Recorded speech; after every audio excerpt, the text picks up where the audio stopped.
Hi ಎಲ್ಲರಿಗೂ ನಮಸ್ತೆ, welcome to my YouTube channel. So ನಾನು ನಿಮ್ಮ ವರಲಕ್ಷ್ಮಿ. ಸೊ ಇವತ್ತು ನಾನು ಡೈಲಿ ವ್ಲಾಗ್ ಮಾಡ್ತಾ ಇದ್ದೀನಿ. ಸೊ ಇವತ್ತಿನ ದಿನ ಬಂದು ಮಂಡೇ ವ್ಲಾಗ್ನ ನಿಮ್ಮ ಜೊತೆ ಶೇರ್ ಮಾಡ್ತಾ ಇರೋದು. ಇವತ್ತು ಸ್ವಲ್ಪ ಕ್ಲೀನಿಂಗ್ ವ್ಲಾಗ್ನ ನಿಮ್ಮ ಜೊತೆ ಶೇರ್ ಮಾಡ್ತಾ ಇದ್ದೀನಿ. ಸೊ ದಸರಾ ಇದೆ ಅಲ್ವಾ, ಸೊ ನಾಳೆ ಅದಕ್ಕೆ ಇವತ್ತು ಸ್ವಲ್ಪ ಕ್ಲೀನ್ ಮಾಡಬೇಕು. ಆಲ್ಮೋಸ್ಟ್ ಎಲ್ಲ ಭಾನುವಾರನೇ ಸ್ವಲ್ಪ ಸಣ್ಣ ಪುಟ್ಟ ಎಲ್ಲ ಕೆಲಸ ಮುಗ್ದಿದೆ. ಸೊ ಇವಾಗ ಸ್ವಲ್ಪ ಪೆಂಡಿಂಗ್ ಎಲ್ಲ ಇದೆ ಅಲ್ಲ, ಅದನ್ನೆಲ್ಲ ನಾನು ಇವತ್ತಿನ ಫಿನಿಶ್ ಮಾಡ್ಕೊಳ್ತೀನಿ. ಸೊ ಬೆಳಗ್ಗೆನೇ ಹಸ್ಬೆಂಡು ಸ್ವಲ್ಪ ಫ್ರಿಜ್ಜು ಮತ್ತು ಟಿ ವಿ ಸೊ ಎಲ್ಲನೂ ಬಾಗಿಲು ಸೊ ಅದೆಲ್ಲ ಒರೆಸಿದಾಯಿತು. ಸೊ ನಾನು ಸ್ವಲ್ಪ ಕಿಚನಲ್ಲಿ ಸ್ವಲ್ಪ ಕ್ಲೀನ್ ಮಾಡ್ತಾ ಇದ್ದೀನಿ. ಬೆಡ್ಶೀಟು, ದಿವಾನ್ ಕಾಟ್ ಅದನ್ನೆಲ್ಲ ವಾಶ್ ಮಾಡಬೇಕಂತ ಅಂದ್ಕೊಂಡಿದ್ದೀನಿ. ಸೊ ಅದನ್ನು ವಾಶ್ ಹಾಕ್ಬಿಟ್ಟು ನಾನು ಬೇರೆ ಹಾಕ್ಕೊಳ್ತೀನಿ ನಾಳೆ. ಸೊ ನೋಡೋಣ ಇವತ್ತಿನ ವ್ಲಾಗಲ್ಲಿ ನಾನು ನಿಮಗೆ ಕ್ಲೀನಿಂಗ್ ಏನು ಕ್ಲೀನ್ ಮಾಡ್ಕೊಳ್ತೀನಿ ಸೊ ಅದನ್ನೆಲ್ಲ ನಿಮ್ಮ ಜೊತೆ ಶೇರ್ ಮಾಡ್ತಾ ಹೋಗ್ತೀನಿ. ಸೊ ಈ ವಿಡಿಯೋ ನಿಮಗೆ ಸ್ವಲ್ಪನಾದರೂ ಇಷ್ಟ ಆದರೆ ಲೈಕ್ ಮಾಡಿ, ಶೇರ್ ಮಾಡಿ, ಹಾಗೆ ಕಾಮೆಂಟ್ ಮಾಡಿ ನಿಮ್ಮ ಅನಿಸಿಕೆ ಅಭಿಪ್ರಾಯನ. ಇನ್ನು ಯಾರು ನನ್ನ ಚಾನಲ್ನ ಹೊಸದಾಗಿ ನೋಡ್ತಾ ಇದ್ದೀರಾ ಪ್ಲೀಸ್ ಸಬ್ಸ್ಕ್ರೈಬ್ ಮಾಡಿಕೊಂಡು ಸಪೋರ್ಟ್ ಮಾಡಿ, ಓಕೆನಾ. ಸೊ ನೋಡ್ತೀನಿ ಇವತ್ತಿನ ವಿಡಿಯೋದಲ್ಲಿ ನಾನು ಆದರೆ ಹೀರೆಕಾಯಿ ಹಾಕಿಬಿಟ್ಟು ಉಪ್ಪಿನ ಸಾಂಬಾರು ಮಾಡೋದನ್ನು ಶೇರ್ ಮಾಡ್ತೀನಿ. ಸೊ ಸಂಜೆ ನಾನು ಸಾಂಬಾರನ್ನ ಪ್ರಿಪೇರ್ ಮಾಡಬೇಕಾಗಿದೆ. ಸೊ ನಾನು ಉಪ್ಪಿನ ಸಾಂಬಾರು ಮಾಡೋಣ, ಹೀರೆಕಾಯಿ ಇದೆ ಅಂತ ಹೇಳಿ. ಸೊ ನೋಡೋಣ ಇವತ್ತು ವ್ಲಾಗಲ್ಲಿ ನಾನು ಸಾಂಬಾರು ರೆಸಿಪಿ ತೋರಿಸ್ತೀನಿ. ಸೊ ಈಗ ಬೇಗ ಬೇಗ ಪಟ್ ಅಂತ ಕ್ಲೀನ್ ಮಾಡ್ಕೊಂಬರೋಣ. ಸೊ ಮಾತಾಡ್ಕೊಂಡಿದ್ರೆ ಮಾತಾಡ್ತಾನೆ ಇರ್ತೀನಿ. ಸೊ ಈಗ ನಾನು ಫೈನಲಿ ಆಲ್ಮೋಸ್ಟ್ ಎಲ್ಲ ಪಾತ್ರೆ ಸ್ಟ್ಯಾಂಡ್ ಅದನ್ನೆಲ್ಲ ತೊಳೆದು ಇಟ್ಟು ಇನ್ನು ಸೊ ಅದೆಲ್ಲ ಡ್ರೈ ಆಗ್ತಾ ಇರಲಿ. ಸೊ ಈಗ ನಾನು ಸಿಸ್ಟಮ್ನ ಒರೆಸ್ಬೇಕು. ಸೊ ಬನ್ನಿ ವ್ಲಾಗ್ನ ಶುರು ಮಾಡೋಣ, ಓಕೆನಾ.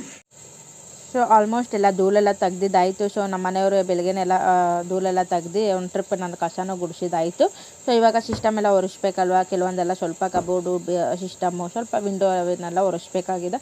ಸೊ ಅದು ಸಣ್ಣ ಪುಟ್ಟ ಇದೆ, ಅದನ್ನೆಲ್ಲ ಮಾಡ್ಕೊಬೇಕು. ಸೊ ಅದಕ್ಕಿಂತ ಮುಂಚೆ ನಾನು ಫಸ್ಟಿಗೆ ಬೆಡ್ಶೀಟ್ನ ನೆನೆಸ್ಬಿಡ್ತೀನಿ. ಸೊ ಅದು ರೂಪಾಯಿ ಅದು ನೆನೀತಿರುತ್ತೆ. ಸೊ ಸ್ವಲ್ಪ ಕೊಳೆನೂ ಚೆನ್ನಾಗಿ ಬಿಡುತ್ತೆ ಅಂತ ಹೇಳಿ ಸೊ ಬೆಡ್ಶೀಟ್ನ ಚೇಂಜ್ ಮಾಡಬೇಕು. ಸೊ ನಾನು ಆಮೇಲೆ ಮಾಡ್ಕೊಳ್ತೀನಲ್ಲ, ಫುಲ್ ಎ ಟು ಜೆಡ್ ನಾನು ಕ್ಲೀನ್ ಮಾಡ್ಕೊಂಡ್ಮೇಲೆ ಹಾಸಿಗೆ ಬಟ್ಟೆನ ಹಾಕ್ಕೊಳ್ತೀನಿ. ಸೊ ಇವಾಗ ಇದನ್ನು ನೆನೆಸ್ಬಿಡ್ತೀನಿ. ಇದೆಲ್ಲ ಚೆನ್ನಾಗಿ ಒದ್ರು ಬಿಟ್ಟು ತುಂಬ ಧೂಳು ಇರುತ್ತಲ್ವ, ಸೊ ಅದನ್ನೆಲ್ಲ ತೆಗ್ದು ನಾನು ಸೊ ಅದನ್ನು ಅದಾದಮೇಲೆ ನಾನು ಸಿಸ್ಟಮ್ ಕ್ಲೀನ್ ಮಾಡ್ಕೊಳ್ಳೋದಕ್ಕೆ ಶುರು ಮಾಡ್ಕೊಳ್ತೀನಿ.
ಸೊ ಇವಾಗ ಎಲ್ಲ ಬೆಡ್ಶೀಟ್ ಎಲ್ಲ ವಾಶ್ ಮಾಡೋದಕ್ಕೆ ಹಾಕ್ಬಿಟ್ಟೆ. ಇನ್ನು ಮತ್ತೆ ಇಲ್ಲಿ ಧೂಳಿದ್ದಾಗ ಇವಾಗ ನಾನು ಸಿಸ್ಟಮ್ ಕ್ಲೀನ್ ಮಾಡ್ಕೊಂಡ್ಬಿಟ್ರೆ ಸೊ ಬೆಡ್ ಆಮೇಲೆ ಮಾಡ್ಕೊಳ್ಳೋಕೆ ಹೋದಾಗ ಏನಾಗುತ್ತೆ, ಧೂಳೆಲ್ಲ ಮತ್ತೆ ಅದಕ್ಕೆ ಹೋಗುತ್ತೆ.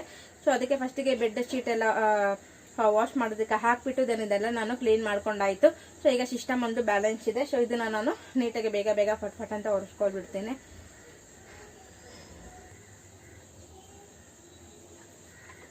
ಸೊ ನೋಡಿ, ನಾನೊಂದು ಜಗ್ಗಲ್ಲಿ ನೀರು ತೊಗೊಂಡಿದ್ದೀನಿ ಮತ್ತು ಸ್ಪಾಂಜ್ ತೊಗೊಂಡಿದ್ದೀನಿ. ಸೊ ಈ ಸರಿ ನಾನು ಸಿಂಪಲ್ಲಾಗಿ ಸ್ವಲ್ಪ ಕ್ಲೀನ್ ಮಾಡ್ಕೊಳ್ತೀನಿ. ಸೊ ಅವಾಗವಾಗ ನಾನು ಕ್ಲೀನ್ ಮಾಡ್ಕೊಳ್ತಾ ಇರ್ತೀನಿ. ಬಟ್ ಹಬ್ಬ ಅಲ್ವಾ, ದಸರಾ ಹಬ್ಬಕ್ಕೆ ಸ್ವಲ್ಪ ಎಲ್ಲ ಕ್ಲೀನ್ ಮಾಡ್ಕೊಳ್ಳೇಬೇಕು. ಆದರೂ ಸ್ವಲ್ಪ ಧೂಳು ಇದ್ದೇ ಇರುತ್ತಲ್ವ, ಸೊ ಅದಕ್ಕೆ ನಾನು ಸ್ವಲ್ಪ ಕ್ಲೀನ್ ಮಾಡ್ಕೊಳ್ತಾ ಇದ್ದೀನಿ. ಸೊ ಇಲ್ಲಿ ನೋಡ್ತಾ ಇರ್ಬೋದು, ಸ್ಪಾಂಜಲ್ಲಿ ನಾನು ಒರೆಸ್ತಾ ಇರೋದು. ಸೊ ನಾನು ಆಲ್ಮೋಸ್ಟ್ ಕ್ಲೀನಿಂಗ್ ಎಲ್ಲ ನಾನು ಇದನ್ನೇ ತೊಗೊಳ್ಳೋದು. ಇದಕ್ಕೆ ಅಂತಾನೆ ಸಪ್ರೇಟಾಗಿ ಇಟ್ಬಿಟ್ಟಿದ್ದೀನಿ ಕ್ಲೀನ್ ಮಾಡೋದಕ್ಕೆ ಅಂತ ಹೇಳಿ. ಸೊ ಈಗ ನಾನು ಚೆನ್ನಾಗಿ ನೀರಲ್ಲಿ ಎಲ್ಲ ಇದು ಮಾಡಿಕೊಂಡು ಆಮೇಲೆ ಒರೆಸ್ತೀನಿ. ಸೊ ಫಸ್ಟಿಗೆ ಧೂಳು ತೆಗೆದುಬಿಟ್ಟು ದೆನ್ ಅದಾದಮೇಲೆ ನಾನು ನೀರಲ್ಲಿ ಒರೆಸ್ಕೊಳ್ತೀನಿ.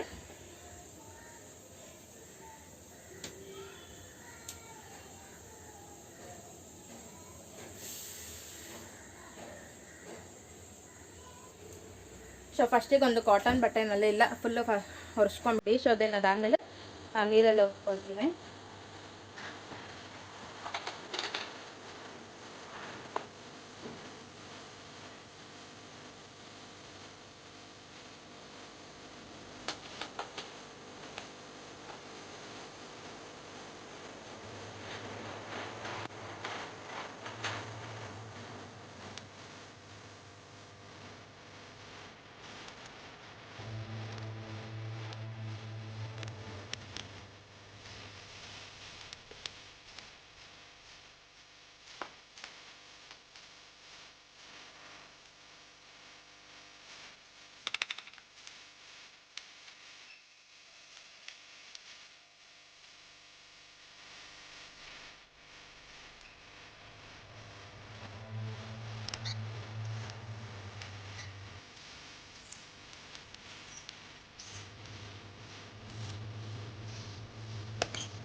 ಸೊ ಟಿ ವಿ ಎಲ್ಲ ಕಂಪ್ಲೀಟಾಗಿ ಡೀಪ್ ಕ್ಲೀನ್ ಮಾಡ್ತಾ ಇದ್ದಾರೆ. ಸೊ ಟಿ ವಿನ ನಾರ್ಮಲ್ ಆದರೆ ಮೇಲ್ಗಡೆ ಎಲ್ಲ ಒರೆಸ್ಕೊಳ್ತೀನಿ. ಡೀಪಾಗಿ ನಾನು ವೈರ್ನೆಲ್ಲ ತೆಗೆದು ಅದನ್ನೆಲ್ಲ ಮಾಡೋದಕ್ಕೆ ಹೋಗಲ್ಲ. ಸೊ ಒಂದು ಮಾಡೋಕ್ಕೋಗಿ ಇನ್ನೊಂದು ಪ್ರಾಬ್ಲಮ್ ಆಗುತ್ತೆ. ಸೊ ಅದಕ್ಕೆ ನಾನು ಅದನ್ನೇನು ಟೆಸ್ಟ್ ಮಾಡೋದಕ್ಕೆ ಹೋಗಲ್ಲ. ಸೊ ನಾರ್ಮಲಿ ನಾನು ಎವ್ರಿಡೇ ನಾನು ಕ್ಲೀನ್ ಮಾಡ್ಕೊಳ್ಳುವಾಗ ಸೊ ನಾರ್ಮಲಿ ಹಾಗೆ ಒರೆಸ್ಕೊಳ್ತೀನಿ ಅಷ್ಟೇ ಒಂದು ಕಾಟನ್ ಬಟ್ಟೆನಲ್ಲಿ. ಈಗ ಆಯುಧ ಪೂಜೆಗೆ ಎ ಟು ಜೆಡ್ ನಾವು ಕ್ಲೀನ್ ಮಾಡಲೇಬೇಕಾಗುತ್ತಲ್ವ. So electrical items main important ಆಗಿರುತ್ತೆ. ಸೊ ಅದಕ್ಕೇ ನಮ್ಮ ಮನೆಯವರು ನೀಟಾಗಿ ಸ್ವಲ್ಪ ಕ್ಲೀನ್ ಮಾಡ್ಕೊಳ್ತಾ ಇದ್ದಾರೆ. ಸೊ ಬ್ಯಾಕ್ಗ್ರೌಂಡಲ್ಲೆಲ್ಲ ಗೊಂಬೆ ಎಲ್ಲ ತೆಗೆದು ಅದನ್ನೆಲ್ಲ ಧೂಳೆಲ್ಲ ತೆಗ್ದು ಸೊ ಈಗ ಫುಲ್ ಟಿ ವಿ ಬ್ಯಾಕ್ಗ್ರೌಂಡ್ ಎಲ್ಲ ನೀಟಾಗಿ ಕ್ಲೀನ್ ಮಾಡ್ತಾ ಇದ್ದಾರೆ. ಸೊ ಟಿ ವಿ ರೊಟೇಟ್ ಆಗುತ್ತಲ್ವ. ಸೊ ಅದಕ್ಕೆ ಅವರೆಲ್ಲ ನೀಟಾಗಿ ಕ್ಲೀನ್ ಮಾಡ್ಕೊಳ್ತಾ ಇದ್ದಾರೆ. ಸೊ ಯಾವಾಗಲೂ ಅಷ್ಟೇ ನಮ್ಮ ಮನೆಯಲ್ಲಿ ಆಯುಧ ಪೂಜೆಗಂತೂ ಕಂಪ್ಲೀಟ್ ಡೀಪಾಗಿ ಕ್ಲೀನ್ ಮಾಡ್ಕೊಳ್ತಾರೆ ನಮ್ಮ ಮನೆಯವರು. ಸಿಸ್ಟಮ್ ಟಿ ವಿ ಆಗಿರ್ಬೋದು, ಫ್ಯಾನು, ಸೊ ಇದನ್ನೆಲ್ಲ ಅವ್ರದ್ದೇ ಕೆಲಸ ಆಗಿರುತ್ತೆ. ಸೊ ನಾನು ನಾರ್ಮಲಿ ರೆಗ್ಯುಲರಾಗಿ ಕ್ಲೀನ್ ಮಾಡುವಾಗ ನಾರ್ಮಲಿ ಟಿ ವಿನ ಕಾಟನ್ ಬಟ್ಟೆಯಲ್ಲಿ ನಾರ್ಮಲಾಗಿ ಧೂಳನ್ನ ತಗೊಳ್ತೀನಿ ಅಷ್ಟೇ, ಇನ್ನೇನಿಲ್ಲ. ಸೊ ಇವಾಗ ಆಯುಧ ಪೂಜೆ ಆಗಿರೋದ್ರಿಂದ ಡೀಪಾಗೆಲ್ಲ ಕಂಪ್ಲೀಟ್ಲಿ ನೀಟಾಗಿ ಕ್ಲೀನ್ ಮಾಡ್ಕೊಳ್ತಾ ಇದ್ದೀವಿ. ಸೊ ನಮ್ಮ ಮನೆಯವರು ಬಾಗಿಲನ್ನು ಒರೆಸ್ತಾ ಇದ್ದಾರೆ. ಸೊ ನಾನು ಅಷ್ಟರೊಳಗಡೆ ಸ್ವಲ್ಪ ತಿಂಡಿಗೆಲ್ಲ ರೆಡಿ ಮಾಡ್ಕೊಳ್ತಾ ಇದ್ದೀನಿ. ಸೊ ಲೆಮನ್ ರೈಸ್ ಮಾಡಿದೆ ಇವತ್ತು. ಸ್ವಲ್ಪ ಕ್ಲೀನಿಂಗ್ ಆಗಿರೋದ್ರಿಂದ ಸುಲಭವಾಗಿರುವಂಥ ರೆಸಿಪಿನ ನಾನು ಮಾಡಿಕೊಂಡೆ. ಬಟ್ ಇವತ್ತಿನ ವಿಡಿಯೋದಲ್ಲಿ ನಾನು ಯಾವುದೇ ಥರದ ರೆಸಿಪಿನ ನಿಮ್ಮ ಜೊತೆ ಶೇರ್ ಮಾಡ್ತಾಯಿಲ್ಲ. ಸೊ ಇವಾಗ ನಾನು ಸ್ವಲ್ಪ ಕಿಚನ್ನ ಕ್ಲೀನ್ ಮಾಡ್ಕೊಳ್ತಾ ಇದ್ದೀನಿ. ತುಂಬ ದಿನ ಆಗಿತ್ತು ಸ್ಟ್ಯಾಂಡನ್ನು ತೊಳೆದೇ ಇರಲಿಲ್ಲ. ಸೊ ಅದಕ್ಕೇ ಹಬ್ಬ ಬಂತಲ್ವ, ಅದಕ್ಕೆ ಸ್ವಲ್ಪ ಕ್ಲೀನ್ ಮಾಡ್ದಂಗೆ ಆಗುತ್ತೆ ಅಂತೇಳಿ ಕಂಪ್ಲೀಟಾಗಿ ನಾನು ಸ್ವಲ್ಪ ಕಿಚನ್ನು ಸಹ ಕ್ಲೀನ್ ಮಾಡ್ಕೊಳ್ತಾ ಇದ್ದೀನಿ. ಈ ಸ್ಟ್ಯಾಂಡನ್ನು ಇವಾಗ ತೆಗಿಸ್ಕೋಬೇಕು. ಇದು ನಾವೇ ತೆಗಿಯೋದಕ್ಕಾಗಲ್ಲ, ಯಾಕೆಂದರೆ ಸ್ಕ್ರೂ ಹಾಕಿದ್ದಾರೆ. ಸೊ ನಮ್ಮ ಮನೆಯವರೇ ಅದನ್ನು ತೆಗಿಬೇಕಾಗುತ್ತೆ. ಇವಾಗ ನಾನು ನೆನೆಸ್ಬಿಡ್ತೀನಿ, ಸ್ವಲ್ಪ ಬಿಸಿನೀರಲ್ಲಿ ನೆನೆಸ್ಬಿಟ್ಟೆ. ಸ್ವಲ್ಪ ಜಿಡ್ಡೆಲ್ಲ ಇರುತ್ತಲ್ಲ, ಸೊ ಅದೆಲ್ಲ ಸ್ವಲ್ಪ ನೆಂದಿದ್ರೆ ಸೊ ತೊಳೆಯೋದಕ್ಕೆ ಈಸಿ ಆಗುತ್ತೆ. ಸೊ ಈಗ ನೆನೆಸ್ಬಿಟ್ಟು ನಾನು ಬೇರೆ ಕೆಲಸ ಮಾಡ್ಕೊಳ್ತೀನಿ. ಆಮೇಲೆ ಇದನ್ನು ಉಜ್ಜಿಬಿಟ್ಟು ಡ್ರೈ ಮಾಡ್ತೀನಿ. ಸೊ ಇದು ಯಾವಾಗಲೂ ತೊಳೆಯೋದಿಲ್ಲ, ಯಾವಾಗಾದರೂ ಒಂದು 3 ತಿಂಗಳಿಗೆ 4 ತಿಂಗಳು ಒಂದ್ಸರಿನ ತೊಳೆಯೋದು. ಸೊ ಡೈಲಿ ಆ ಥರ ಎಲ್ಲ ತೊಳೆಯೋದು ಅದೆಲ್ಲ ಏನಿಲ್ಲ. ಸೊ ಇವಾಗ ಕಂಪ್ಲೀಟಾಗಿ ಸ್ಟ್ಯಾಂಡೆಲ್ಲ ತೆಗೆದ್ಮೇಲೆ ಇಲ್ಲೆಲ್ಲ ನಾನು ಧೂಳೆಲ್ಲ ತೊಗೊಂಡ್ಮೇಲೆ ನಾನೀಗ ಸ್ವಲ್ಪ ಸಣ್ಣ ಪುಟ್ಟ ಎಲ್ಲ ಕೆಲಸ ಇದನ್ನೆಲ್ಲ ಮಾಡ್ಕೊಳ್ತಾ ಇದ್ದೀನಿ. ಆಲ್ಮೋಸ್ಟ್ ಎಲ್ಲ ತಿಂಡಿ ಎಲ್ಲ ಆಯಿತು. ಸೊ ಈಗ ನಾನು ಮಕ್ಕಳು ಮಲ್ಕೊಂಡಿದ್ದಾರೆ. ಸೊ ನಾನು ಅದಕ್ಕೆ ಸ್ವಲ್ಪ ಅಡುಗೆ ಮನೆ ಕ್ಲೀನ್ ಮಾಡ್ಕೊಳ್ತಾ ಇದ್ದೀನಿ. ಸೊ ಡಬ್ಬ ಎಲ್ಲ ನೋಡ್ತಾ ಇರ್ಬೋದು, ಆಲ್ಮೋಸ್ಟ್ ಎಲ್ಲ ನೀಟಾಗಿ ಅರೇಂಜ್ಮೆಂಟ್ ಮಾಡಿದ್ದೀನಿ. ಸ್ವಲ್ಪ ಎಲ್ಲ ಚೆನ್ನಾಗಿ ಒರೆಸ್ಕೊಂಡು ನಾನೇನು ಅಂತ ಅಂದರೆ ಏನು ಐಟಮ್ ಹಾಕಿರ್ತೀನಿ ನೋಡಿ ಡಬ್ಬಕ್ಕೆ ಸ್ಟೋರೇಜ್ ಮಾಡ್ತೀನಿ, ಅದು ಖಾಲಿ ಆಗಿದ ತಕ್ಷಣ ಅದು ತೊಳೆಯೋದಕ್ಕೆ ಹಾಕ್ಬಿಡ್ತೀನಿ. ಅದು ತೊಳೆದ ಡ್ರೈ ಆದಮೇಲೆ ನಾನು ಐಟಮ್ ಹಾಕೋದು. ಸೊ ಅವಾಗಲೇ ನಾನು ತೊಳೆಯೋದ್ರಿಂದ ಸೊ ನನಗೆ ಅಷ್ಟೊಂದು ಗಲೀಜು ಅಂತ ಅನಿಸೋದಿಲ್ಲ. ಸೊ ನಾನೆಲ್ಲ ಒಟ್ಟಿಗೆ ತೊಳೆಯೋದು ಅದೆಲ್ಲ ಇಲ್ಲ. ಸೊ ನಾನು ಅವಾಗಲೇ ಮಾಡ್ಕೊಳ್ತೀನಿ. ಸೊ ಇವಾಗ ಸ್ವಲ್ಪ ಟೈಲ್ಸ್ ಎಲ್ಲ ಉಜ್ಜೋಣ ಅಂತ ಎಣ್ಣೆ ಇಟ್ಟಿದ್ದ ಜಾಗದಲ್ಲಿ ಸ್ವಲ್ಪ ಜಿಡ್ಡೆಲ್ಲ ಕೂತಿದೆ. ಸೊ ಅದನ್ನು ನಾನು ಸ್ವಲ್ಪ ಡೀಪಾಗಿ ಕ್ಲೀನ್ ಮಾಡ್ಕೊಳ್ತೀನಿ. ಸ್ವಲ್ಪ ಟೈಲ್ಸ್ ಎಲ್ಲ ಉಜ್ಜೋಣ ಅಂತೇಳಿ ತುಂಬ ದಿನ ಆಗಿತ್ತು. ಸೊ ನನ್ನ ಮಗನ ನೋಡಿಕೊಂಡು ಇದನ್ನೆಲ್ಲ ಈ ಕೆಲಸ ಎಲ್ಲ ಮಾಡೋದಕ್ಕೆ ಆಗ್ತಾ ಇರಲಿಲ್ಲ. ಸೊ ಅವ್ನು ಮಲ್ಕೊಂಡಿದ್ದಾನೆ, ಅದಕ್ಕೆ ಸ್ವಲ್ಪ ಇದನ್ನೆಲ್ಲ ಕ್ಲೀನ್ ಮಾಡ್ಕೊಂಬಿಡೋಣ. ತುಂಬ ದಿನ ಆಗಿತ್ತು ಉಜ್ಜಿ, ಬಟ್ ನಾನು ಅವಾಗಲೇ ಮಾಡ್ಕೊಳ್ತೀನಿ. ಬಟ್ ಈಗ ಸ್ವಲ್ಪ ಮಕ್ಕಳು ಇರೋ ಮನೇಲಂತೂ ಸೊ ಇವಾಗ ನಾವೇನಂದರೆ ಈ ಕೆಲಸ ಮಾಡಬೇಕು ಅಂತ ಅಂದರೆ ಖಂಡಿತ ಮಾಡೋಕ್ಕಾಗಲ್ಲ. ಸೊ ನಾವು ಯಾವಾಗ ಡಿಸೈಡ್ ಮಾಡಬೇಕು ಈ ಥರ ಮಾಡ್ತೀವಿ ಅಂತ ಅಂದ್ಕೊಳ್ತೀವಿ ನೋಡಿ, ಆ ಟೈಮಲ್ಲೇ ಮಕ್ಕಳು ಸ್ವಲ್ಪ ಹಠ ಮಾಡೋದು ಈ ಥರ ಎಲ್ಲ ಇದ್ದೇ ಇರುತ್ತೆ. ಸೊ ಮನೆಯಲ್ಲಿ ಮಕ್ಕಳನ್ನ ನೋಡ್ಕೊಳ್ಳೋರು ಯಾರು ಇದ್ದರೆ ಓಕೆ, ನಾವು ಕೆಲಸಗಳನ್ನೆಲ್ಲ ನೀಟಾಗಿ ಕ್ಲೀನ್ ಮಾಡ್ಕೊಬೋದು. ಬಟ್ ನಮ್ಮ ಮನೆಯಲ್ಲಿ ಆ ಥರ ಇಲ್ಲ. ಸೊ ಮಕ್ಕಳನ್ನ ನೋಡ್ಕೊಂಡು ಈ ಥರ ಎಲ್ಲ ನಾವು ಕೆಲಸ ಮಾಡ್ತೀವಿ ಅಂದರೆ ತುಂಬ ಸುಲಭದ ಕೆಲಸ ಅಂತೂ ಅಲ್ವೇ ಅಲ್ಲ. ಸೊ ಅದಕ್ಕೇ ನನಗೆ ಟೈಮ್ ಸಿಕ್ಕಿದಾಗ ನನ್ನ ಮಗಳು ಇದ್ದಾಗ ಅವಳಿದ್ರೆ ಏನು ಮಾಡ್ತಾನೆ, ನನ್ನ ಮಗ ಆಟ ಆಡೋದು ಇದೆಲ್ಲ ಚೆನ್ನಾಗಿ ಮಾಡ್ತಾನೆ. ಸೊ ಅದಕ್ಕೆ ನಾನು ಆ ಟೈಮಲ್ಲಿ ನೋಡಿಕೊಂಡು ಕ್ಲೀನ್ ಮಾಡ್ಕೊಳ್ತೀನಿ. ಸೊ ಇವಾಗ ತುಂಬ ಹೊತ್ತು ಮಲ್ಕೊತಾರೆ ಅನ್ನೋ ಒಂದು ನಂಬಿಕೆಯಿಂದ ನಾನು ಇವಾಗ ಸ್ವಲ್ಪ ಟೈಲ್ಸ್ನೆಲ್ಲ ನೀಟಾಗಿ ಕ್ಲೀನ್ ಮಾಡ್ಕೊಳ್ತಾ ಇದ್ದೀನಿ. ಯಾಕೆ ಅಂದರೆ ನನ್ನ ಮಗನ ಪಾಪ ಒಬ್ಬರು ಮಲ್ಕೊಂಡಿದ್ದರೆ ಅವ್ರಿಗೊಂಥರ ಮಲ್ಕೊಂಡ್ಬಿಡ್ತಾನೆ, ಇಲ್ಲ ಅಂದರೆ ಎದ್ದು ಬರೋದು ಈ ಥರ ಎಲ್ಲ ಮಾಡ್ತಾನೆ. ಸೊ ಅದಕ್ಕೆ ನನಗೆ ಸ್ವಲ್ಪ ನೀಟಾಗಿ ಕ್ಲೀನ್ ಮಾಡೋದಕ್ಕೆ ಆಗಲ್ಲ. ಸೊ ಇವತ್ತು ಹೆಂಗಾರು ಮಾಡಿ ಕ್ಲೀನ್ ಮಾಡಬೇಕು ಅಂತ ನೋಡಿ ಇಲ್ಲಿ ಕೆಳಗಡೆ ನೋಡಿ ನಾನೊಂದು ಸ್ಟೀಲ್ ನಾರು ತೊಗೊಂಡಿದ್ದೀನಿ. ಯಾಕೆ ಅಂತ ಅಂದರೆ ಕೆಳಗಡೆ ಸ್ವಲ್ಪ ಜಿಡ್ಡೆಲ್ಲ ಇರುತ್ತಲ್ಲ. ಸೊ ನಾವು ಡೈಲಿ ಅಡುಗೆ ಮಾಡ್ತೀವಿ, ಜಿಡ್ಡೆಲ್ಲ ಹೋಗಿ ಕೂತ್ಕೊಳ್ಳುತ್ತೆ, ಇದೆಲ್ಲ ಕಾಮನಾಗಿ ಇದ್ದೇ ಇರುತ್ತೆ. ಸೊ ಇವಾಗ ಅದಕ್ಕೆ ನಾನು ಸ್ವಲ್ಪ ಸ್ಟೀಲ್ ನಾರಲ್ಲಿ ಉಜ್ಕೊಳ್ತಾ ಇದ್ದೀನಿ. ಸ್ಟೀಲ್ ನಾರಲ್ಲಿ ಈ ರೀತಿ ಉಜ್ಬಿಟ್ರೆ ತುಂಬ ಚೆನ್ನಾಗಿ ನೀಟಾಗಿ ಕ್ಲೀನ್ ಆಗುತ್ತೆ. ಈಗ ಕಂಪ್ಲೀಟಾಗಿ ನಾನು ಕಿಚನ್ನಲ್ಲಿರುವಂಥ ಟೈಲ್ಸ್ನ ಫುಲ್ ಕಂಪ್ಲೀಟಾಗಿ ಉಜ್ಬೇಕಂತ ಡಿಸೈಡ್ ಮಾಡಿದ್ದೀನಿ. ಸೊ ಉಜ್ಜಿಬಿಟ್ಟು ಮತ್ತೆ ನಾನು ವ್ಲಾಗ್ನ ಕಂಟಿನ್ಯೂ ಮಾಡ್ತೀನಿ.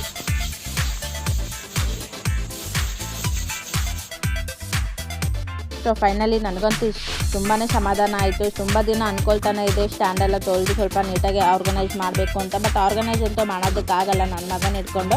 ಸೊ ಇವಾಗ ಸ್ವಲ್ಪ ಪರವಾಗಿಲ್ಲ, ಸ್ವಲ್ಪ ನೋಡೋಕ್ಕಾದರೂ ಸ್ವಲ್ಪ ಚೆನ್ನಾಗಿ ಕಾಣಿಸ್ತಾ ಇದೆ. ಈಗ ಪಾತ್ರೆ ಸ್ಟ್ಯಾಂಡಲ್ಲಿರುವಂಥ ಪಾತ್ರೆನೆಲ್ಲ ತೊಳೆದು ಈಗ ಫುಲ್ ಜೋಡಿಸ್ಬಿಟ್ಟಿದ್ದೀನಿ. ಇವಾಗ ನನಗೆ ಮನಸ್ಸಿಗೆ ಸಮಾಧಾನ ಆಯಿತು ಕ್ಲೀನ್ ಮಾಡಿದ್ಮೇಲೆ. ಸೊ ಕ್ಲೀನ್ ಮಾಡೋದಕ್ಕಿಂತ ಮುಂಚೆ ಅಯ್ಯೋ ಕ್ಲೀನ್ ಮಾಡಿಲ್ಲ ಅನ್ನೋದೊಂದು ಕೊರಗಿತ್ತು. ಬಟ್ ಇವಾಗ ಕ್ಲೀನ್ ಮಾಡಿದ್ಮೇಲೆ ಫುಲ್ ಖುಷಿನೇ ಆಯಿತು ನನಗೆ. ಸೊ ಕಂಪ್ಲೀಟ್ಲಿ ಆಯುಧ ಪೂಜೆಗೆ ಎಲ್ಲ ನೀಟಾಗಿ ಕ್ಲೀನ್ ಮಾಡ್ಕೊಂಡ್ವಿ. ಈಗ ನಾನು ಸಾಂಬಾರನ್ನ ಪ್ರಿಪೇರ್ ಮಾಡ್ತಾಯಿದ್ದೀನಿ. ಇಲ್ಲಿ ಬಂದು ಹೀರೆಕಾಯಿ ಮತ್ತು ಜೊತೆಗೆ ನಾನು ಸಪ್ರದ ಅವರೆಕಾಯಿ ಹಾಕಿ ಉಪ್ಪಿನ ಸಾಂಬಾರು ಮಾಡ್ತಾಯಿದ್ದೀನಿ. ತುಂಬಾ ಚೆನ್ನಾಗಿರುತ್ತೆ. ಸಪ್ರೇಟಾಗಿ ಸಪ್ರದ ಕಾಯಿ ಹಾಕಿ ಮಾಡ್ಬೋದು, ಬಟ್ ನಾನು ಎರಡು ಒಟ್ಟಿಗೆ ಹಾಕಿ ಪ್ರಿಪೇರ್ ಮಾಡ್ತೀನಿ. ತುಂಬಾ ಚೆನ್ನಾಗಿರುತ್ತೆ. ಆಲ್ರೆಡಿ ನಾನು ಶೇರ್ ಮಾಡಿದ್ದೀನಿ ಸಾಂಬಾರು ರೆಸಿಪಿ, ತುಂಬ ಸರಿ ಮಾಡಿದ್ದೀನಿ.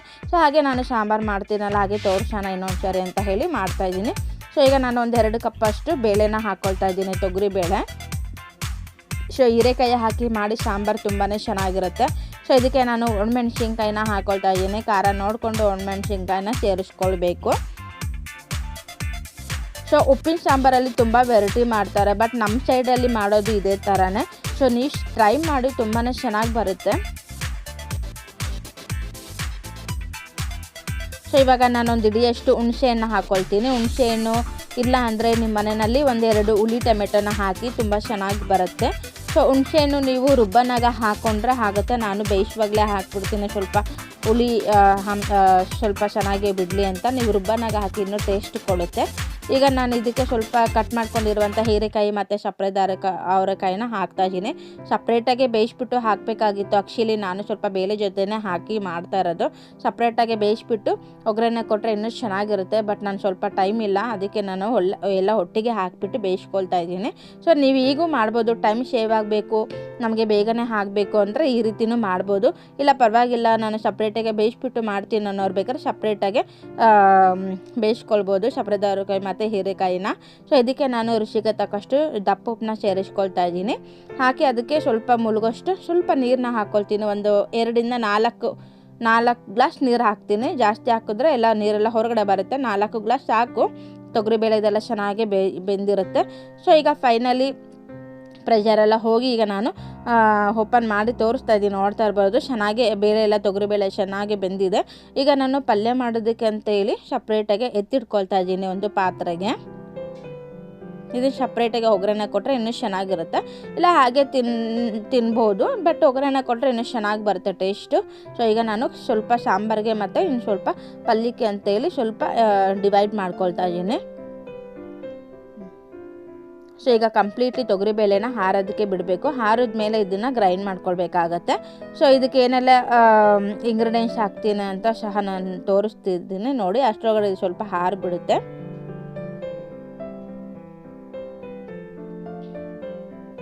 ಸೊ ಇಲ್ಲಿ ನೋಡ್ತಾ ಇರ್ಬೋದು, ನಾನು ಒಂದು 2 ಬೆಳ್ಳುಳ್ಳಿ ಬಿಡಿಸ್ಕೊಂಡಿದ್ದೀನಿ, 2 ಸ್ಪೂನ್ ಜೀರಿಗೆ ತೊಗೊಂಡಿದ್ದೀನಿ, ಒಂದು ಅರ್ಧ ಸ್ಪೂನ್ ಮೆಣಸನ್ನ ತೊಗೊಂಡಿದ್ದೀನಿ, ಮತ್ತು ಕೊತ್ತಂಬರಿ. ಇದಿಷ್ಟೂ ಗ್ರೈಂಡ್ ಮಾಡ್ಕೋಬೇಕಾಗುತ್ತೆ. ಫಸ್ಟಿಗೆ ಗ್ರೈಂಡ್ ಮಾಡಿಕೊಂಡು ಆಮೇಲೆ ನಾವು ತೊಗರಿಬೇಳೆನ ರುಬ್ಕೊಳ್ಬೇಕಾಗುತ್ತೆ. ಯಾಕೆಂತಂದರೆ ಮೆಣಸು ಜೀರಿಗೆ ಇದೆಲ್ಲ ಸ್ವಲ್ಪ ನುಣ್ಣಾಗಬೇಕಲ್ವ, ಅದಕ್ಕೆ ಫಸ್ಟಿಗೆ ಗ್ರೈಂಡ್ ಮಾಡಿಕೊಂಡು ಇದಕ್ಕೆ ನೀವು ತೊಗರಿಬೇಳೆನ ಆ್ಯಡ್ ಮಾಡಿಕೊಂಡು ಗ್ರೈಂಡ್ ಮಾಡ್ಕೊಳ್ಬೇಕು. ಆದಷ್ಟು ಸ್ವಲ್ಪ ಬಿಸಿ ಹಾರೋದ್ಮೇಲೆ ಗ್ರೈಂಡ್ ಮಾಡ್ಕೊಳ್ಳಿ, ಇಲ್ಲಾಂದರೆ ಬ್ಲೇಡು ಹಾಳಾಗೋ ಚಾನ್ಸಸ್ ಇರುತ್ತೆ. ಸೊ ಇನ್ನು ಯಾರು ನನ್ನ ಚಾನಲ್ನ ಹೊಸದಾಗಿ ನೋಡ್ತಾ ಇದ್ದೀರಾ, ಪ್ಲೀಸ್ ಸಬ್ಸ್ಕ್ರೈಬ್ ಮಾಡಿಕೊಂಡು ಸಪೋರ್ಟ್ ಮಾಡಿ ಫ್ರೆಂಡ್ಸ್. ಹಾಗೆ ಪಕ್ಕದಲ್ಲಿರುವಂಥ ಬೆಲ್ ಐಕಾನ್ ಕ್ಲಿಕ್ ಮಾಡೋದ್ರಿಂದ ನಾನು ಯಾವುದೇ ವಿಡಿಯೋ ಅಪ್ಲೋಡ್ ಮಾಡಿದ್ರೂ ನಿಮಗೆ ನೋಟಿಫಿಕೇಷನ್ ಬರುತ್ತೆ. ಸೊ ದಟ್ ಹಾಕ್ಕೊಂಡು ಎಲ್ಲ ವೀಡಿಯೋಸ್ ನೋಡ್ಬೋದು. ಸೊ ಇಲ್ಲಿ ನೋಡ್ತಾ ಇರ್ಬೋದು, ನಾನು ತೊಗರಿಬೇಳೆನೂ ಸಹ ಗ್ರೈಂಡ್ ಮಾಡ್ಕೊಂಡಿದ್ದಾಯಿತು. ಇವಾಗ ನಾನು ಒಂದು ಪಾತ್ರೆಗೆ ಟ್ರಾನ್ಸ್ಫರ್ ಮಾಡ್ಕೊಳ್ತಾ ಇದ್ದೀನಿ ಆ ಮಸಾಲೆನ.